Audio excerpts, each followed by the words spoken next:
നമസ്കാരം. Vettan news prime ടുഡേയിലേക്ക് സ്വാഗതം.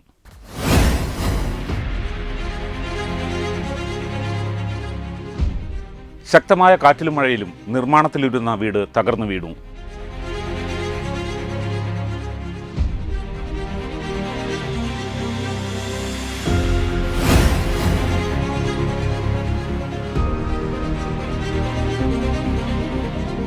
കാലവർഷം കലിതുള്ളി തിരൂരിൽ വീട്ടുവളപ്പിലെ കിണർ ഇടിഞ്ഞു താഴ്ന്നു.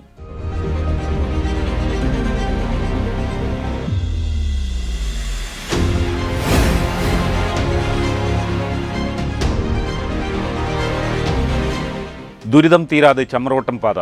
അപ്രോച്ച് റോഡിലെ അറ്റകുറ്റപ്പണികൾ പൂർത്തീകരിച്ചെങ്കിലും പാലം കടക്കാൻ മണിക്കൂറുകളും കാത്തിരിക്കണം.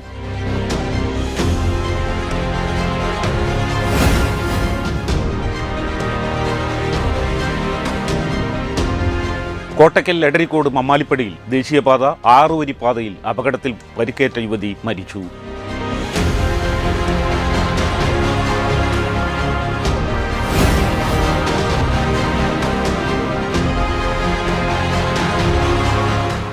AKKRDA തിരൂർ താലൂക്ക് സമ്മേളനം സമാപിച്ചു.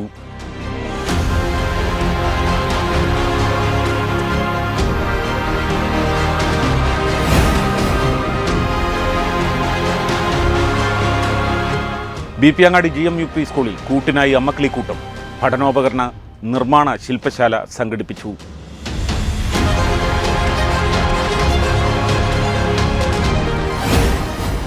വാർത്തകൾ വിശദമായി. ശക്തമായ കാറ്റിലും മഴയിലും നിർമ്മാണത്തിലിരുന്ന വീട് തകർന്നു വീണു. വെട്ടം കാരാറ്റുകടവിൽ ഇന്ന് പുലർച്ചെയാണ് സംഭവം. മെയിൻ വാർപ്പും സൺഷെയ്ഡും ചുമരും നിലംപൊത്തി. പുലർച്ചെയായതിനാൽ വീടിനകത്തും പരിസരത്തും ആളുകളില്ലാത്തതിനാൽ വൻ ദുരന്തമാണ് ഒഴിവായത്.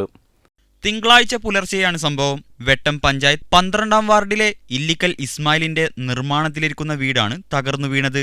നിർമ്മാണം നടന്നുകൊണ്ടിരിക്കുന്ന ഒരു വീട് പൂർണ്ണമായും നഷ്ടപ്പെട്ടിട്ടുണ്ട്.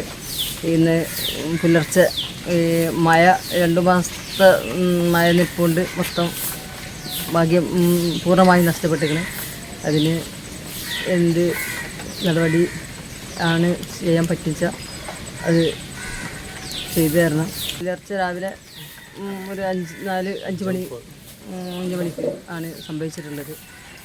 മൊത്തം തമർന്നൊക്കെ സ്ലാബടക്കം മൊത്തം എല്ലാ പടുവും എല്ലാം പൂർണ്ണമായി നഷ്ടപ്പെട്ടു. ഹൃദ്രോഗിയായ ഇസ്മായിൽ സാമ്പത്തികമായി ഏറെ പ്രയാസപ്പെട്ടാണ് വീട് നിർമ്മാണം തുടങ്ങിയത്. സത്യത്തിലൊരു ദുഃഖകരമായ വാർത്തയാണ്. കാരണം ഹൃദ്രോഗിയായ ഇസ്മായിൽ എന്ന് പറയുന്ന സുഹൃത്ത് വളരെ ആശിച്ചുണ്ടാക്കിയൊരു വീടാണ്. ആ വീട് താമസയോഗ്യമല്ലാത്ത രീതിയിൽ പൂർണ്ണമായും തകർന്നിരിക്കുകയാണ്.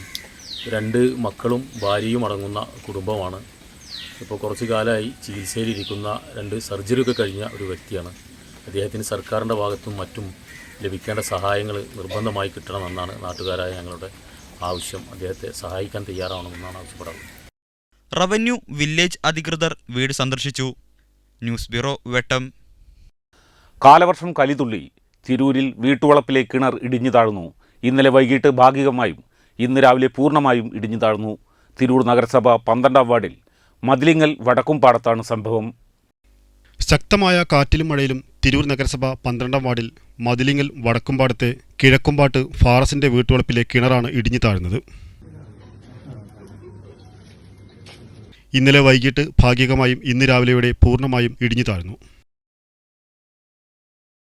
ഇന്നലെ ഉച്ചയ്ക്ക് ശേഷമാണ് ഈ മഴ കഴിഞ്ഞതിൻ്റെ ശേഷം ചെറുങ്ങനായിട്ട് ഇടിഞ്ഞ്. പിന്നെ ഇന്ന് നേരം വെളുത്ത് ഇന്ന് രാവിലെ പെയ്ത് വലിയ മഴയിലായപ്പോഴത്തേക്ക് ഒരു 8-8 ആയ സമയത്ത് ആ ബാത്റൂമും കൂടി കംപ്ലീറ്റ് അതിലേക്ക് പോകേണ്ടായിരുന്നു. അപ്പോൾ ആ സമയത്ത് ആരും ഇല്ലായിരുന്നു ഇവിടെ. അതുകൊണ്ട് വലിയൊരു അപകടം ഒഴിവായത്. മക്കളൊക്കെ ഉള്ളതാണ് ഇവിടെ. കിണറിന് 15 വർഷത്തോളം പഴക്കമുള്ളതായി പറയുന്നു. റവന്യൂ വില്ലേജ് അധികൃതർ സ്ഥലം സന്ദർശിച്ചു. വെട്ടൻ ന്യൂസ്, തിരൂർ. ദുരിതം തീരാതെ ചമ്രോട്ടം പാത. അപ്രോച്ച് റോഡിന്റെ അറ്റകുറ്റപ്പണികൾ പൂർത്തീകരിച്ചെങ്കിലും പാലം കടക്കാൻ മണിക്കൂറുകളോളം കാത്തിരിക്കണം. മാസങ്ങളായി തകർന്നു കിടക്കുകയായിരുന്ന ചമ്രോട്ടം പാലത്തിന്റെ അപ്രോച്ച് റോഡ് നീണ്ട സമരങ്ങൾക്കും മുറവിളികൾക്കും ശേഷം റോഡിൽ കട്ടവിരിക്കൽ നടപടികൾ പൂർത്തീകരിച്ചപ്പോഴാണ് അപ്രോച്ച് റോഡിൽ നിന്ന് പ്രധാന റോഡിലേക്ക് ഇറങ്ങുന്ന ഭാഗം തകർന്നിരിക്കുന്നത്.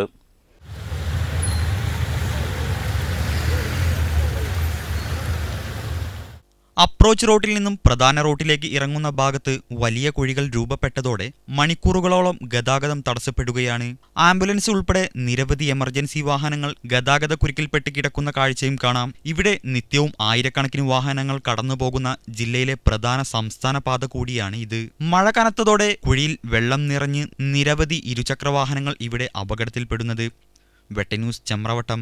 കോട്ടക്കൽ എടരിക്കോട് മമ്മാലിപ്പടിയിൽ ദേശീയപാത 6 വരി പാതയിൽ കനത്ത മഴയ്ക്കിടെ കാർ നിയന്ത്രണം വിട്ട് ഡിവൈഡറിൽ ഇടിച്ചുണ്ടായ അപകടത്തിൽ പരിക്കേറ്റ യുവതി മരിച്ചു.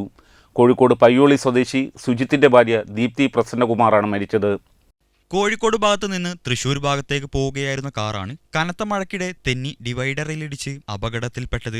അപകടത്തിൽ 7 പേർ പരിക്കേറ്റിരുന്നു. കോട്ടക്കൽ അൽമാസ് ആശുപത്രിയിൽ ചികിത്സയിലായിരുന്ന കോഴിക്കോട് ചേവായൂർ സ്വദേശിയായ ദീപ്തി കുവൈത്ത് സർക്കാർ ആശുപത്രിയിൽ ഓങ്കോളജിസ്റ്റായി പ്രവർത്തിച്ചു വരുന്നു.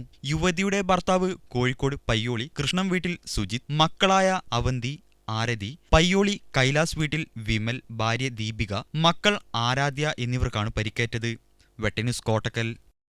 AKKRDA തിരൂർ താലൂക്ക് സമ്മേളനം സമാപിച്ചു. തിരൂർ ടൂറിസ്റ്റ് ഹോം കോൺഫറൻസ് ഹാളിൽ സംഘടിപ്പിച്ച സമ്മേളനം സംസ്ഥാന ട്രഷറർ N മുഹമ്മദ് അലി ഉദ്ഘാടനം ചെയ്തു. ലത്തീഫ് പറവണ്ണ അധ്യക്ഷം വഹിച്ചു. 2018 നടപ്പിലാക്കിയ വേതന പാക്കേജ് പരിഷ്കരിക്കണമെന്ന് all Kerala retail ration dealers association Tirur taluk സമ്മേളനം ആവശ്യപ്പെട്ടു. തിരൂർ ടൂറിസ്റ്റ് കോൺഫറൻസ് ഹാളിൽ ചേർന്ന സമ്മേളനം സംസ്ഥാന ട്രഷറർ N മുഹമ്മദ് അലി ഉദ്ഘാടനം ചെയ്തു. ലത്തീഫ് പറവണ്ണ അധ്യക്ഷത വഹിച്ചു.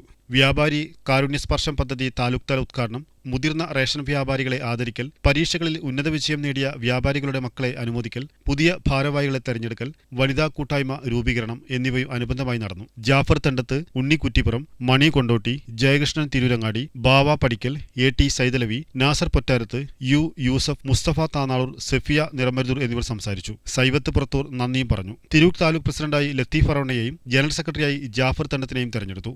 വെട്ടന്യൂസ് തിരൂർ. BP അങ്ങാടി GMUP സ്കൂൾ 1ാം ക്ലാസ് വിദ്യാർത്ഥികൾക്കായി രക്ഷിതാക്കളുടെ സഹകരണത്തോടെ പഠനോപകരണങ്ങൾ നിർമ്മിക്കുന്നതിനായി സംഘടിപ്പിച്ച കൂട്ടിനായി അമ്മക്കിളിക്കൂട്ടം പഠനോപകരണ നിർമ്മാണ ശില്പശാല സംഘടിപ്പിച്ചു. പഠനോപകരണ നിർമ്മാണ ശില്പശാല school PTA president PP Ashraf Babu ഉദ്ഘാടനം ചെയ്തു. ഹെഡ്മാസ്റ്റർ P സുരേന്ദ്രന്റെ അധ്യക്ഷതയിൽ ചേർന്ന ഉദ്ഘാടന ചടങ്ങിൽ staff secretary G Saritha, Muhammad Suhaib എന്നിവർ സംസാരിച്ചു. TC സ്മിത ക്ലാസ് നയിച്ചു. വിനീത്, ശ്രീകുമാർ, ഷീന, ഷീജ, ലീല എന്നിവർ ശില്പശാലയ്ക്ക് നേതൃത്വം നൽകി. സ്മിത ബാബു സ്വാഗതവും പ്രജിത ലക്ഷ്മി നന്ദിയും പറഞ്ഞു. വെട്ടന്യൂസ് തലക്കാട്. ഇതോടെ ഈ വാർത്താ ബുള്ളറ്റിൻ സമാപിക്കുന്നു. നന്ദി, നമസ്കാരം.